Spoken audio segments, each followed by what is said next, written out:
Update India TV, हर खबर सच्चाई की ओर। विषमुक्त नैसर्गिक शेतीतून शेतकऱ्याला भरघोस नफा, देहणी येथील रवींद्र देशटिवार यांचा आदर्श प्रयोग। दिग्रस तालुक्यातील देहणी येथील प्रगतिशील शेतकरी रवींद्र देशटिवार यांनी नैसर्गिक शेतीच्या माध्यमातून थेट शेतकरी ते ग्राहक विक्रीचा यशस्वी प्रयोग राबवत इतर शेतकऱ्यांसमोर आदर्श निर्माण केला आहे। सन 2017 मध्ये त्यांनी 1 एकर क्षेत्रात 250 मोसंबी झाडांची लागवड केली होती। त्यानंतर काही झाडे मरण पावल्याने त्या जागी केसर व दशेरी आंब्याची एकूण 15 झाडे लावण्यात आली। यावर्षी या आंबा झाडांना मोठ्या प्रमाणात फळधारणा झाली असून देशटिवार यांनी संपूर्ण शेती विषमुक्त नैसर्गिक पद्धतीने केली आहे। शेतीमध्ये देशी गाईचे शेण व गोमूत्र वापरून घनजीवामृत, जीवामृत, दशपर्णी अर्क, नीम अर्क, ब्रह्मास्त्र अर्क, आंबट टाक अर्क आदींचा वापर करण्यात आला। त्यामुळे कमी खर्चात उत्कृष्ट दर्जाचे आणि केमिकल मुक्त आंबे उत्पादन घेणे शक्य झाले।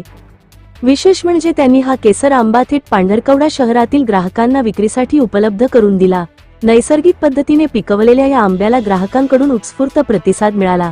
आजच्या काळात विषमुक्त शेती हीच काळाची गरज असून शेतकऱ्यांनी फळबाग लागवडीकडे व नैसर्गिक शेतीकडे वळल्यास शाश्वत उत्पन्न मिळू शकते, असे मत रवींद्र देशटिवार यांनी व्यक्त केले। यावर्षी त्यांना एकूण 400 किलो आंब्याचे उत्पादन मिळाले। प्रति किलो 150 रुपये दराने विक्री झाल्याने एकूण 60,000 रुपयांचे उत्पन्न मिळाले।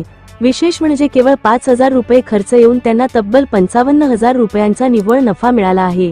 नैसर्गिक शेती, कमी खर्च आणि थेट ग्राहक विक्री या त्रिसूत्रीच्या माध्यमातून रवींद्र देशटिवार यांनी ग्रामीण भागातील शेतकऱ्यांसाठी प्रेरणादायी उदाहरण निर्माण केले आहे।